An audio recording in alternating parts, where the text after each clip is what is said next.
When I was in the military, I ran into some trouble. I think the ball joints went out in my 4x4 truck. At the time, I really didn't have a whole lot of credit, and some friends of mine had told me about this place. I went in, they gave me what I needed, but then over time, they started continually taking more fees, more fees. I had to go in and borrow more loans to take care of the fees that were building up. The financial situation that I was in, I was barely making it, and people calling me and continually after me. And so it was a very scary feeling, and I was very depressed.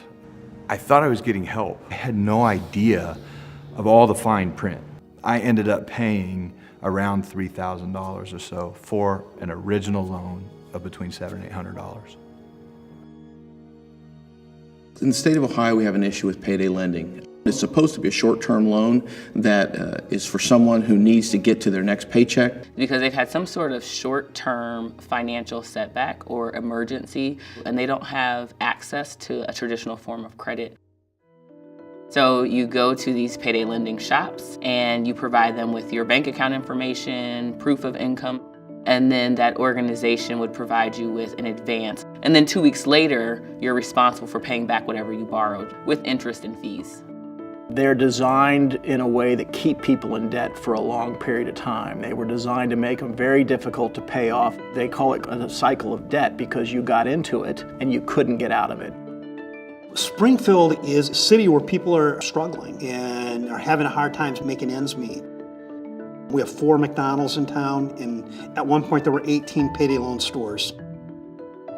I was expecting to find rates of like 30%, 40%, but then I saw, man, the rates were like 500%, 600%, and I couldn't believe it. I saw they were taking advantage of veterans, senior citizens, people with disabilities. The payday loan industry, instead of providing help, was making their situations much worse.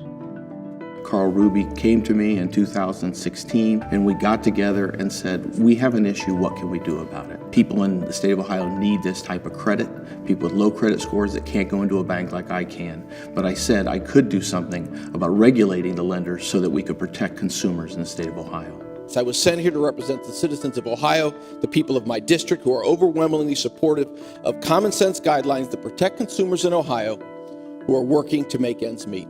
This became a very bipartisan effort because we had to have people on both sides of the aisle come together and agree that we needed to do something. Let me make this clear. House Bill 123 does not set out to eliminate payday lending in the state of Ohio, but rather makes this practice much fairer for the many people in the state of Ohio that use it. One of the great things that happened was as we had hearings, we had people from communities all over the state of Ohio come in to support what we were doing.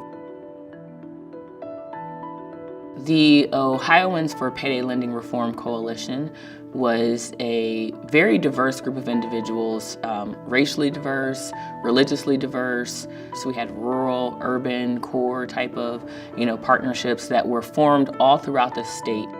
Over the last 2 years, I have spent hundreds of hours and I've made countless trips to Columbus and other cities at my own expense to advocate for payday loan reform. The fact that the rates were so exorbitant and a non-negotiable for us was it had to include a rate cap. What I like about House Bill 123 is it caps the interest rate, but it also sets a limit on monthly payments, and that monthly payments can only be 6% of a person's monthly income. The pushback we got from the lobbyists was that they would close up and go out of business, the payday lenders, and we knew that simply wasn't true. In my career, I've seen firsthand the damage brought by predatory payday loans. I believe House Bill 123 is good public policy because it accomplishes its goals without adding excessive burdens to responsible lenders, thus encouraging participation in the short-term loan market. One of the simple solutions that the payday lenders tried to offer is we'll just give everybody financial literacy and we'll keep making these loans at the same rate, and that's going to solve the problem. It would be just like if I'm in a pool and I'm drowning. At that moment, I don't need someone to try and teach me how to swim. I need a life raft, and you can teach me how to swim later. What Pew brought to the table was the fact that they brought us data from all across the country, from all across the state of Ohio. By passing this bill, we have a chance of keeping $75 million in the state of Ohio every year.